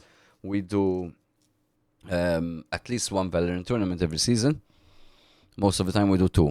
Now, we always encourage other companies. We tell them, like, you're not competing with us, even though we might be competitors, at the end of the day, but you're not competing with us by doing Valorant tournaments. Because if I do a tournament, you do a tournament, that guy does a tournament, there are enough tournaments to go around for the community to keep playing, not always jump on the next game or the next prize pool. So I agree with you, but obviously the numbers problem is a fuck up. And you also have competition, like you have certain companies which obviously will cater more on one game, another one on the other game, so you kind of have a niche of your own, so it's hard to full blast focus on something. But yes, I will definitely pass on the message sort of thing that for like the next PlayCon or the next big tournament, they should now promote an actual esports game rather than a Fortnite game. Yeah, it's just the health of the community. I think you're killing the community that way, you're making the community very short term, as you said, and like people like changing teams, all these things, because the game like Fortnite was that in a way. My always idea was the two top games at all times, biggest price, biggest tournament amount, biggest everything should be one FPS game, real FPS, practical FPS, and one whatever Like a in MOBA. Your mic is cutting off a bit, Matt. okay, okay. Uh, is it better now? Yeah, yeah, better. So Uh, like one MOBA, one FPS, yeah, you know? exactly. Yeah, yeah. And I think you do which one is the most popular at the moment. So for example, right now there would be Valorant or FPS, right? Like the CS is kind of not big in Malta at the moment, so it would be Valorant over CS. And I'm pretty sure League is way bigger than Dota here, right? Yeah, it's getting bigger now. At least we had 16 teams last time. So and It's and the price bigger. pool wasn't like Fortnite. So It's bigger than Dota for sure. in I don't Malta, know. you mean? Yeah, In Malta, I don't even. I wish there was Dota, but I don't know players who play Dota. I don't even think there's a active community of Dota. that that's my point. So for me, even in CS, I don't think there's an active Yeah, CS. exactly. There's no My active point CS. is you have Valorant and you have League that should always be the number one and the number two. Yeah, Every tournament should be the biggest. I agree with you. Like for Level Academy, like those two are the two like we focus on right now. We're pushing League a lot, but Valorant again, we push it with Lava. We push it every series basically. We do a tournament of Valorant. So no, I'm on the same page with you, man. I completely agree that like pushing the real not I don't want to call it the real esports, but the main esports games. Let's put it that way. Can't even call like those games have. I'll give an explanation about why. There's also like smaller games which are really good as well. Like for example, Tekken, from my understanding, is doing really good here, and they have like tournaments all the time. Yes, There is kind of orgs like it's okay. It is proper. it's small, but But it's a good esport. yeah, it's like playing. I don't know what's give it, but there's smaller sports as well, more proper. Who have Maybe everything perfect. slightly But there's smaller than FIFA, I think, overall so worldwide, because it's another one that's not that big, but it's also an esports. People actually compete big time in it. yeah, I think for me those games should be pushed the most, especially because the way to go pro is actually drawn down. So for Valorant right now, the way to go pro in Valorant is drawn down. If you're a multi team or a multi player, let's go with a player. Now you have in tier three, you have Italian league, tier three, which means you need to have three Italian region playing and two foreigners. Malta counted Italy. So Okay. there's not enough Italians actually in that Yeah, I league. was gonna tell People are you. struggling. People are struggling with it. So if you have a Maltese who's like not as good enough as international players, he's gonna still get an offer to play in one of these Italian organizations. Some of them contacted me before, and these organizations you never heard of were offering me like 400, 600, 800 euros, and I was like not even close to You're that cutting right off now. again, Matt. Oh, Yeah, I'm saying, check. You good? wait. Is it better now? Yes. Check it. I Let me can check hear it. you. No, it's true. Uh, Italian esports also went downhill big time. Yeah, and my point is basically in Valorant you have it drawn down. Tier 3 scene, you know how to qualify, you know how to sign up. There's very drawn easy how to sign up. They're actually adding it into the game. They're actually saying next year, from my understanding, it's gonna be added into the game where you're gonna have like a section in the game of like how to sign up to tier 3 tournaments. From my knowledge, that's what they're trying to do. Like there's an alpha version in Brazil, a beta version that So is bringing very like the public into tier three, like to scouts yeah, probably. like from That's good. ranked, literally from ranked, you can like sign up 5 players and you can play it. Ah, all But right. like they're making it very easy. But the point is that like for example, games like Valorant have a written way of how to go pro. So if you're Maltese, you can play Italian tournaments where you're gonna have a benefit of being Maltese because they need three Italian slash Maltese slash I don't know what other small countries around Italy, and get to play in these tournaments which are tier three, not bad. If you do good in them, statistically wise, all these things, you now have a chance to play in tier two. Yeah. Tier two is also Italian VRL now. There is not even like close Italian players to actually make the three players that you need. You need three players per team. So most these people now, if you're good, this didn't happen when I was fucking coming up. It's happening next year, where Italian organization will want you because they're like, we only found two Italian players that we like, which are free agents, and another one, and you count. So we'll take you even if you're not as good as the others because we fucking need you. It's That's simple as good. that. So you have a benefit, and from there you go pro. Like from tier two, you have a higher chance of going international pro a bigger team, you have everything. It's drawn for you. Like for Maltese people now, they have the easiest fucking path So because the main Italy competition exactly would be being better than Italians, which I think most of is them are already, and you can make it from there, so you can get more recognized. That's last fucking brilliant. last year it was Spain.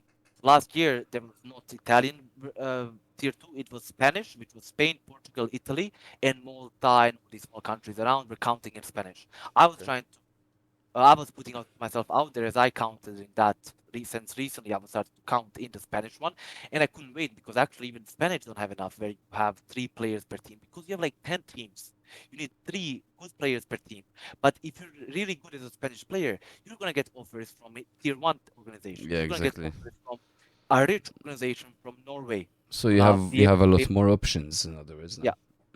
So That's now very for good. anybody who actually gets, I was also talking obviously Mikhail and stuff about like looking into it as an organization as well, because I think Riot, from my knowledge, they're really good at promoting smaller regions, from what I understand. So they kind of I think gets a spot into our qualifiers, some are spots. There is a chance that organization from a small country will be able to get a spot just because they're from a small country. There's a chance. I'm not saying it's going to happen. I'm saying there's a chance, and all these things we have to look into now. And I think my whole point was Valorant is showing a way of how to operate. It's So, not like Fortnite. It's not like other games. yeah, You have a way. and there are more exactly. So people start going hard on Valorant because it looks like there are going to be more chances of trying to get you out there. So Matt, I know you have like 10 minutes left. I know. So Yeah, I have uh, a bit. you know what your mic might be actually? It might be your threshold. If you go loud, push your mic further away from your mouth instead of closer. Let me see. Talk. Hello, hello, hello. I think I'm a genius. I think it was Is that? cutting off because you were too loud. Maybe I don't know. So, what I want to ask you is like, I obviously I'm not going to ask you what paycheck you have. I would say I'm not going to be rude, but I'm going to assume it's more than worth it. So what is your plan when it comes to what you do with your money? Like right now, you're still, how old are you? 19.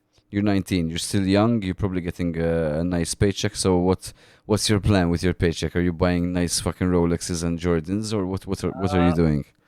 Without obviously having to mention any money. Like what? How are you handling this? I'm already planning to invest into property. That's all I'm gonna say. I'm gonna invest into property already. Like as soon as I get my like a few paychecks of it. So you're just gonna put money into property? Like what do you mean? But like just buy property so you can like sell later, and what's and the Malta? What's the Yeah. plan like? So I have property in Serbia that like I own a house in like a village which I need to rebuild. Like it's basically fucking 100 years old. So I need to fix that. So I have that in Serbia forever because it's like I have like a little part of a forest. I have a house. I have like it's kind of nice, but it's like run down. It was my great grandparents, which you know they're not there anymore. So I have to rebuild that for my family, and then I will probably invest into property in Malta because I know the prices are kind of good at the moment, depending on where you buy it. And then because of my career, I'll be traveling a lot. So I'm either gonna use that house that I buy either as a, they call it a hub, because my girlfriend is Maltese. So I'm either gonna use it where my girlfriend will live and I'll come here every few months and spend time here, or I'm gonna have it rent, or I'm gonna sell it. I don't know yet because it's gonna depend on where I end up in a couple of years. Am I still in America, or if I'm back in Europe in 2, 3, 4 years? I can't say, you know. So yeah, it's unpredictable, like the career of esports, how much I'm gonna be able to spend here. So I'm not gonna bother too much about like what exactly I'm gonna do with it. I just know I'm gonna invest. I'm not investing into crypto or No, stocks, that's for sure. well, stock's not a I'm bad invest idea. stocks not Crypto, bad, but I do actually think I'm considering that as well. But I think first couple of years I will definitely go for investing into yeah, some property. and hire the right people. Well, actually, let me like I can't give you advice on how to play or how to play or anything like that. Obviously, you're fucking way beyond what I can give you as tips. But what I can give you as tips, being over and dealing with business and stuff like that, is like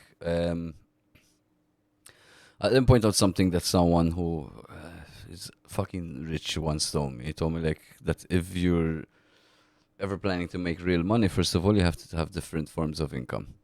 You can't have money coming in from one place. So to do that, obviously, you need money to invest. So what I would suggest, since you're so young, property is obviously good. I'm not going to tell you it's bad, but what I would suggest is you save up. So in a few years, you can actually invest properly and make some real money. And like keep Yeah. the money. Don't fucking buy fancy shit. You've Uh, made it far without using fancy shit. I know how you are. You're not bothered with a lot of this crap, but stay grounded. I think is the best thing to tell you, and don't spend money on bullshit. If you, even if you start like getting like even more than you fucking would have ever imagined getting monthly, like that's the best advice I could give. Like keep it so you could invest in something that could give you like long term, because like you said and I said, like it doesn't last forever. You never know, even if it's with coaching and stuff like that, you never know how things can just flip and change with technology especially. So yeah, that's what I would suggest. Keep, so yeah, then you can invest like and get the good shit out of it. So if you quit your job, you have an income coming in from your investments, whatever. If you fucking open the restaurant or put it in stocks, or you're renting, like if you're gonna buy property, like you're saying. So that's my advice to you. luckily, like even the teammates on the team already are giving advice, like even between each other and when I'm Good. there. So I know what they're doing and they know what they're doing because somebody else advised them and so on and so forth. So Exactly. I do have a plan. I've also like this whole time. Look, one weird thing is even 2 years ago, I was certain I'll go pro. I was certain. There was no like I remember you telling me. Yes, I remember you there was telling no me. pixel on that, like not a pixel of doubt in my mind. I was certain, and I already researched 2 years ago about like investment. I was researching mostly not esports. I was researching how do pro players of like athletes invest or like people who make money young. Yeah, exactly. That's good. Like A very good thing to look into, because a lot of athletes just ruin their money without knowing, just even not considering taxes. So, yeah, that's fucking good shit to research. So I'm gonna end it with the question that I like to ask, which is boring but a difficult question. To you, what is the best game of all time? Of all Valorant, time. Valorant, So absolutely Valorant. so so overall game in general, Valorant, you think is the best of all time? I mean, look. I'll be honest, okay? First of all, saying best game of all time, I know that's why I hard said it's annoying. It's very doesn't make difficult. sense. First of all, doesn't make sense. Okay, I'm not gonna agree with the question. Second of all, I do think that uh, the most fun I've had was on Valorant, technically. It's hard to say because I also know when I was like 9 years old playing Minecraft for the first time, that's an experience you're never gonna get back in your life. Your dopamine levels were so much lower that seeing a spider in Minecraft was fucking spiking my dopamine. So it's like a totally different story. I know once you're older and you have all these things, you don't enjoy as much. Okay, so if it's But one game, you can get to choose to play one game for the rest of your life. definitely Valorant. If that's Valorant. the question, Thought that's so. definitely Valorant. Yeah. I did have the most fun because I was young on like World of Warcraft and Minecraft. First time playing video games, it's a fucking different experience. But no, definitely Valorant. Like I know a lot of people who play who maybe switch to Valorant because it was easier or all this bullshit. For me, I like it. As you said, I did play Overwatch for a lot. I like the whole ability aspect. I did play CS. There was a lot of things I didn't like about CS:GO, which Valorant fixed for me. For Yeah, example, things true. that people don't talk about. People talk about tick rate and all these bullshit. For me, the biggest thing was spawns. Why randomly I have the best fucking idea I could have, and I get spawned here, so I can't go to B because my spawn is here. Yeah, yeah. Why is there a random train going randomly where it fucked up my lineups? Like Yes, it's true. these things I hated.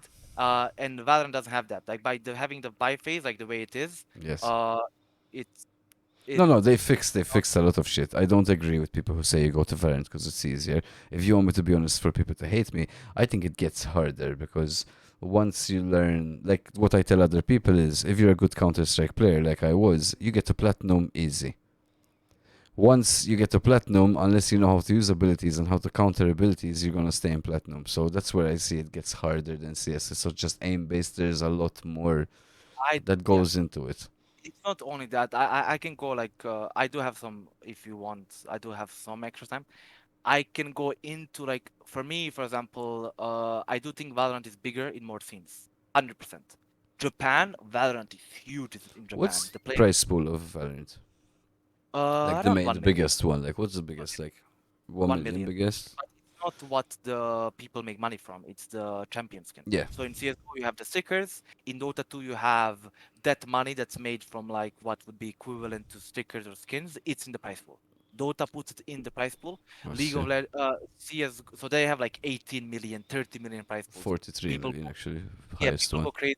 Yeah, people go crazy about it, but to me it's not as big of a deal because I know they're like stickers in CS. If you were to put that money into prize pool, it would be a different fucking story. Who knows how much? Ah, Val- because they get a cut on all the stickers yeah, sold. yeah. Jesus But fucking Christ, I didn't know I don't that. know I don't know exact things. I'm pretty sure it's uh, not So nothing. so what Dota do is like instead of giving money directly to the Yeah, teams, they put it in the prize pool. yeah. CS From give my it to. knowledge, I had no idea CS in do that. Valorant you have the champions bundle, which goes to the organizations, and then the organizations give it to the players depending on how much on your contract you're gonna get an I amount. see. All It's right. crazy money. It's really good money. So like it's not the prize pool, it's these things which are more important than the prize pool. And it's something that Valorant does right. For example, these small details I really worry about and I really think about because I want the future of Valorant to be as good as I think it can be. In the last 2 years at least, the Valorant bundle went equally to everybody. So it doesn't matter if you're Liquid or if you're an org you never heard of, Boom Esports, Zeta from Japan, all these orgs that we didn't hear of. It doesn't matter who you are, you get the same amount, I you see. know? All right. So it's like they all got like a million, 2 million, 3 million, whatever the number is. They all get the same It's all amount, balanced, which all means right. that you're building The the regions community, which are yeah. way smaller up. Something that CS:GO and other games, in my opinion, don't do as well. I had If no you idea. think That's really about good. if you That's think about Japan, Valorant is so huge in Japan. We're just like it's not in our social media to see that. Korea, Valorant is huge in Korea. Like Japan, like LAN, there was one LAN for a qualifier and they put out a video of it. It's amazing. I think even the MENA, like the Middle East and Africa region in Valorant is actually kind of big. They're making good lands right now. You have Brazil is really big. It's not as big in CS, yeah. but it's really big. It's growing a lot because the champions of this year was a Brazilian team. So Ah, okay. Brazil is growing. LATAM is really big. So all of like South America is really big in Valorant. So to me, what Valorant has over out of these other games is they are so smart in building all the countries up, all of them. Yeah, it's Like good. they are They're investing putting money, money yeah, back into the actual economy into smaller of regions. Valorant. Yeah. in in CS, from what I could tell, it's like it's dominated by Europe and it's dominated by some of the LATAM, like Brazil and some other countries. It's not as promoted in True. like Middle East. It's not as promoted in Japan and all these countries.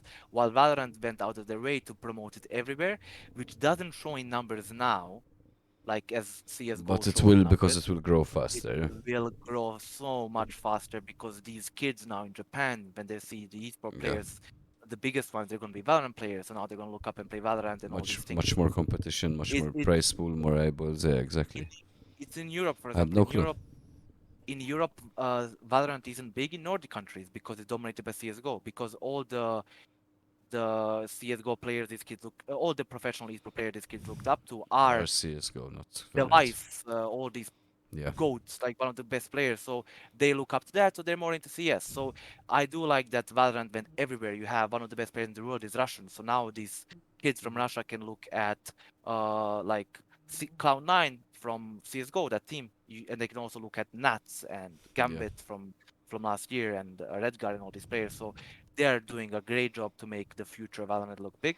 They're also like the franchising system to me is the partnership system, not franchising, my bad, Yeah. is amazing. The way they've done it, a lot of people don't understand the way it was done, but I like it. There again, the same amount of teams in America, same amount of teams in Europe, same amount of teams in Asia, you know?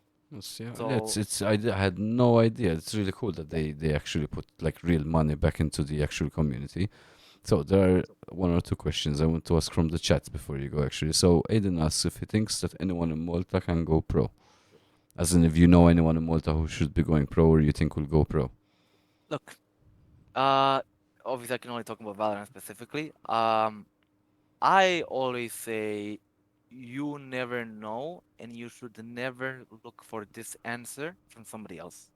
I see it all the time. Like when I see pro players, when I'm watching my friends stream, I see people asking them, how do I go pro?" It's like these vague questions. Yeah. Look, my thing was always, if you're confident enough that you're gonna do it, and you put in the hours. Unless there's a horrible fucking accident of life that happens in your life, you will do it. Simple as that. I don't believe in talent as much as others. I think talent is only that you go from pro to one of the greatest. There's a difference. That's when talent comes in. I think everybody's talented enough to be in tier two and to make money.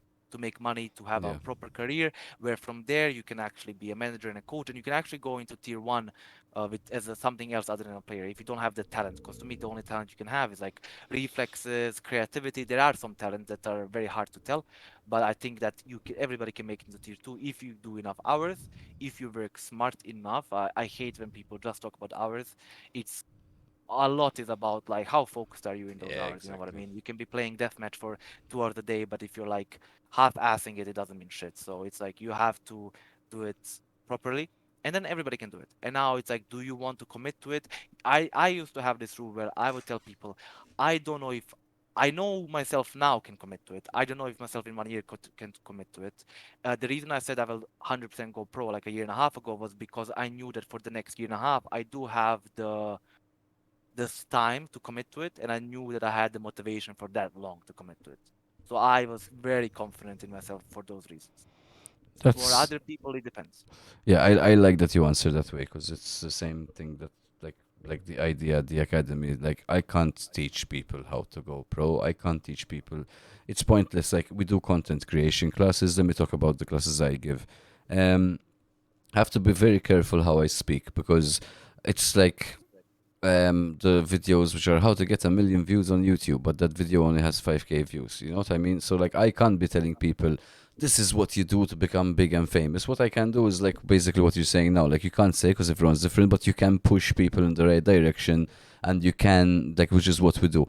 We show them the basics. We show them how other people might have made it, how certain algorithms work. We show them how to push certain things. We explain to them how to not fuck up, and then it's all about, like you're saying, hard work and how you spend the hard work. And the same thing we repeat all the time at the academy is just because you spend 8 hours playing Counter Strike all day, you're not practicing to become a professional player. Like Matt was saying, you need to know like the strats behind everything. You need to have your aim on point. You have to have knowledge of the game on point. So he mentioned 7 to 8 hours of a day. 5 of them are doing scrims. God knows against what fucking teams you're doing scrims. So it's real practice, but when you're just playing at silver level and you're just doing 8 hours of playing and you're saying that's how I think I'm getting better at the game, you're not, guys. So, like, it's something we push all the time. Like, knowledge on the game kind of is more important because, and you can see it because when you have experienced players who their reflexes went down because now they're about 30, but they're still managing to play in the game, normally because they're outsmarting their opponents. It's the way they think in the game. So, it's not only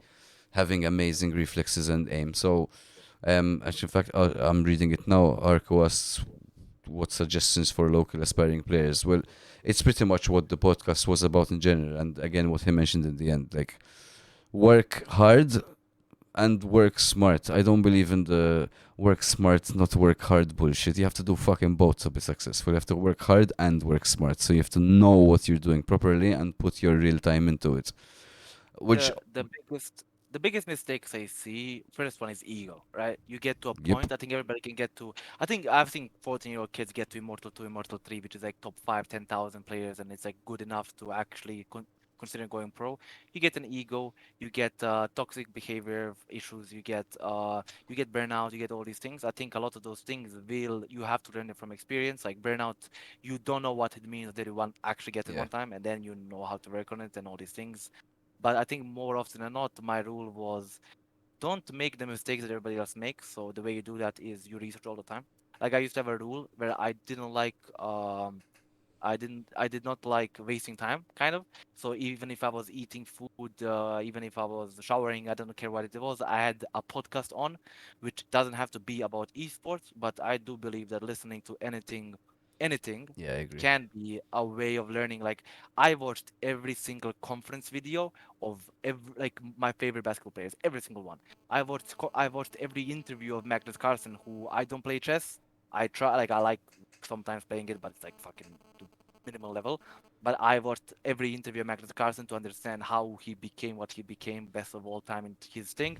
what did he do, and you catch small things. For example, Magnus Carlsen said a very interesting thing. He said when he wants to play creative, he doesn't sleep as much. He plays sleep deprived a bit because he says for him that works.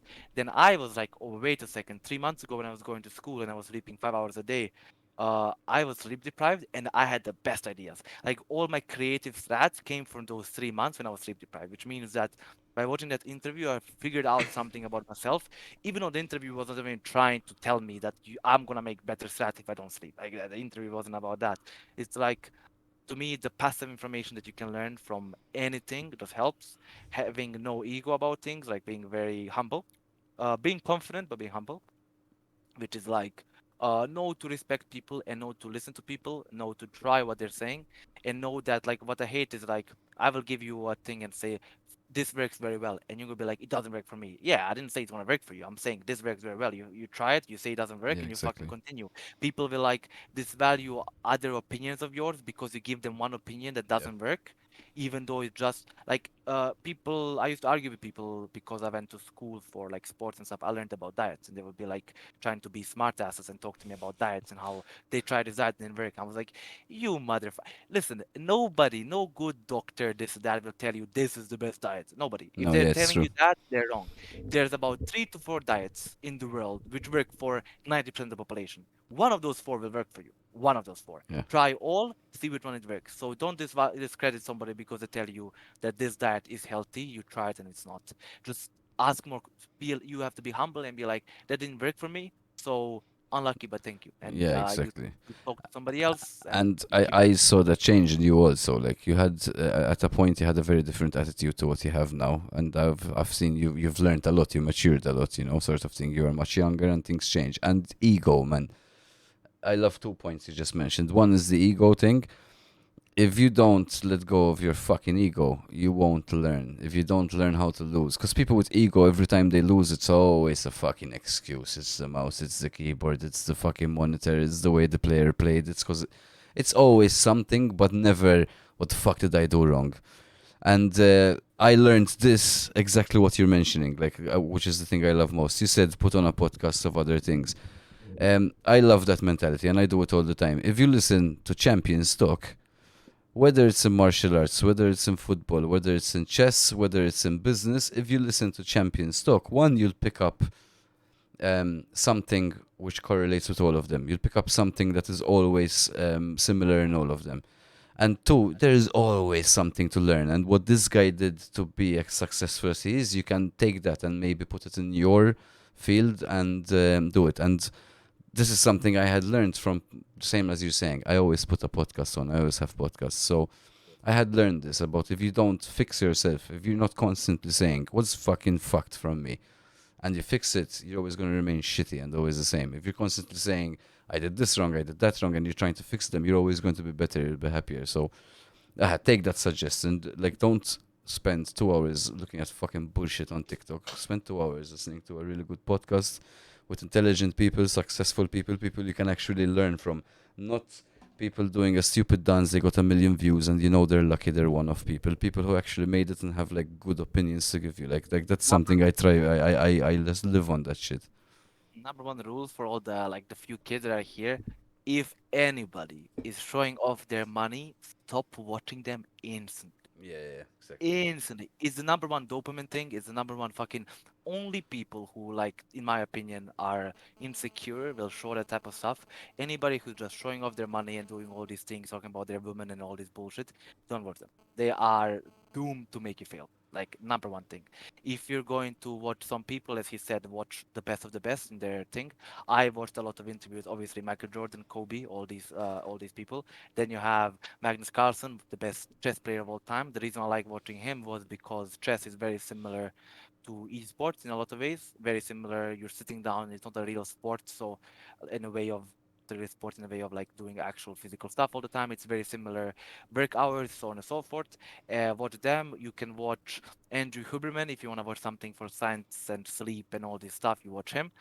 Those are the ones I could suggest. And to answer Arku's question, so a lot of people ask me like, how do I go pro? And I do have. I'm gonna make a video sooner or later once I have more time. Once I'm probably in America, I'm gonna make a video about like actually for everybody how to go pro. But it's very simple. Be nice. play ranked, improve. So play ranked, improve however you can, be nice. Once once you're good enough, you go in ranked, you find players you like, you ask them, do you want to make a team? You make a team.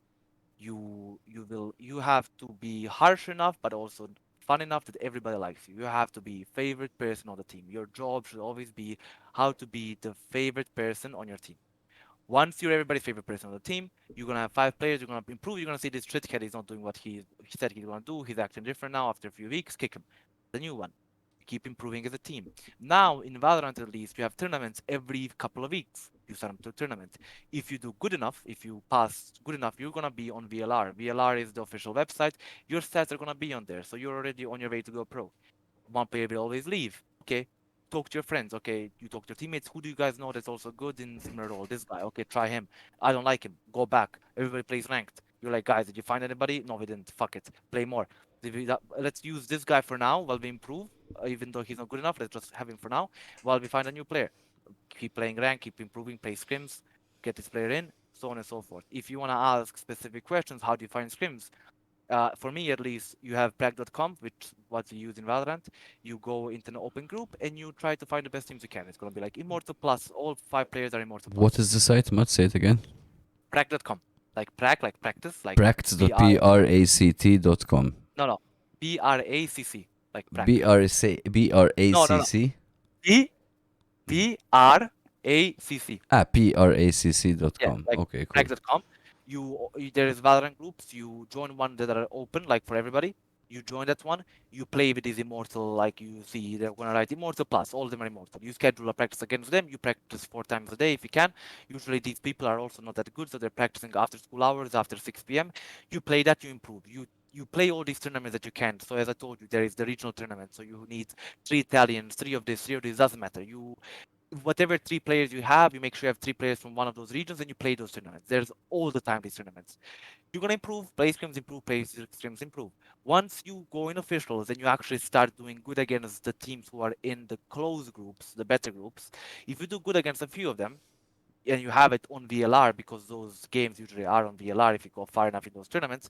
Once you beat one of them, and once you like maybe do really good against another two, you have like 3 matches on official matches which you did good against these tier 3, tier 2 teams. You then send it to an admin. You go on prag.com, you see, okay, who is the admin of this prag group, which is closed, which is better? This guy. Find all of them, Twitter, send them, say, hey, can we would like to join your prag group. This is our VLR. We are new young players. We've actually been doing really good in scrims in the open group. We found them not challenging enough. And recently in officials, we've also managed to beat this team who is already in your group. And we've done very, very good in officials against these teams. We are, and you just right, obviously, like we're here. We know how to practice properly. Can you please give us like a trial week? They will give you a trial week most likely, and now you're in a better group. You keep doing that. Now you keep playing against better teams and officials in these like tournaments, which you have all the time. If you beat them, now you go to the best group and you text all the admins and be like, "Hey, I've managed to beat 5 of the teams who are on your in your prep group in officials. Can I please get an invite? You will. This is the hard route. This is what everybody can do. Most likely during this process, you will find somebody who has a contact who can get you in the black group. Most likely. If you don't, this is the long process of how anybody can get to the best prac group. Once you're in the best prac group, you're practicing against Liquid and all these teams, you're getting your name out there. And that's just kind of like how to go from a ranked player to somebody who is considered a semi-professional or considered like practicing with the pros. So there, when I was coming up, we had one tournament per month. So one tournament of one day, one per month. If you don't play good that time, you wait a whole fucking month to play again to hopefully get 1 or 2 good matches against these VLR teams, beat one of them, and then show it. Now with these teams, like if I was to open, if you were to open VLR and you were to go like for example Project V, Ah, light, which is Matt. like the German one, you will find like all the tournaments. So you have them every week. So that's how So, that's so, the whole. so to recap the whole pretty much podcast. So, when you play properly. So you don't just play randomly. Like you play training properly. Your first, I mean, step should be to get to one of the highest levels of Valorant, and then from the looks of it, it's like keep on building one hell of a unit, because teams like play games like Valorant. I mean, you would not get far without a good team. So no hard feelings on who your friends are or who the last guy you connected with. You have to build up the perfect fucking team. And then what Matt just said now, then you take it to the next level with Breck and you start slowly, slowly. And like he's been saying all along, like it's not just about playing. You have to like sneak your way in there for people to know who you are. Like you have to show Yeah. them. You You can't just the wait number for one. shit to happen Yeah. and people to Yeah. discover you. Number one thing is reputation. Number one thing, and this is what these kids don't understand. Like, I would rather you be 5% worse as a player, 10% worse as a player, even. If you're nice, if you have good communication, and if you're just nice and you make people laugh, these things, you're making everybody around you 5% better, and people realize that you're more likely, people will enjoy playing with you, so they will invite you to their teams. If you're really good, but if you're toxic, what's going to happen is you're going to be a forever stand-in. People will play with you for 2 weeks and then be like, oh, fuck this guy, and you're going to keep changing teams. You're gonna keep blaming it on everybody else, and it's always the same fucking routine. Yeah, So and be we nice. see it all the time. We see it all the time. A very good player gets chucked out. Very good player who's toxic gets chucked out. It's very normal. People get an ego and think they can be assholes to people because they're better, and obviously you cannot make it that way because the team has to be like a sort of family bond when you're playing. So you have to be nice. You have to be good. So learn from what Matt is saying. People, even people who stream, like I've mentioned this before, if you have people in your Discord who are just being excessively loud, trying to take over your stream, being excessively rude, it doesn't help your persona. And same thing with esports exactly. If you're a shitty fucking person, people don't want to play with you. If you can't hold your shit, if you don't know how to be nice, why the fuck would someone want to play hours and hours on end with a guy like that? So character, guys, is very important. Don't be toxic. No one thinks it's cool. And if you want to be pro, you're not going anywhere without having at least a nice sociable character. Matt, QPERT, thank you very, very much. No problem. I'm really happy you joined. You gave a lot of people, a lot of aspiring players, and also teams and people in general, like a sort of decent blueprint on how things should go. I'm happy we had this conversation. We'll definitely have this again I'm happy to. in the future. In a different time zone. We'll have one in a Yeah, different we'll time have zone. one different time zone. We'll do a late podcast just for you. Everyone can stay up late. 5 a.m. 5 a.m. podcast. No Actually, problem, people man. will wake up early. Man, I'll be seeing UFC. I'll be up, so it'll be better for me. You'll keep me awake, and I can go straight to seeing UFC. Because now I have like till 4 in the morning waiting to get to UFC. So no problem. But Time. happy you were on, man. Thank you very very much. I'm just gonna close up, and I'll just speak to you on Discord now. But let me give me one second. Cheers, guys, for joining us. I hope you enjoyed. This was fucking cool. I'm very happy we had someone through on the esports scene rather than just the streaming scene. Someone who's actually is going places and who made it to places. So I hope someone took something out of this podcast and can help it to improve their career. Before we close up, so next Tuesday we have the man, we have Turkey. I'm really curious to talk to Turkey because he's a really cool character, and I'd love to know what he does like outside of fucking wrecking people in Tarkov. So next Tuesday at 9 o'clock as usual. I know I'm normally keeping all my podcasts on Tuesday. I did this one on Saturday because of the way Matt trains. I'll be also having some other shit happening on Saturdays. Now I'm designing literally like a game show, I guess. Can I give you a sneak preview of the game show? It's looking something like that. And I'm gonna have people, streamers and players, and people compete against each other on it. So for now, every Tuesday. So guys, thank you very much. I will see you on Tuesday. Is there anyone here to raid? Let me see. We have Max. Let's all go make some noise for Sand Max. See you next week, guys. Thank you very much once again for joining. Bye bye.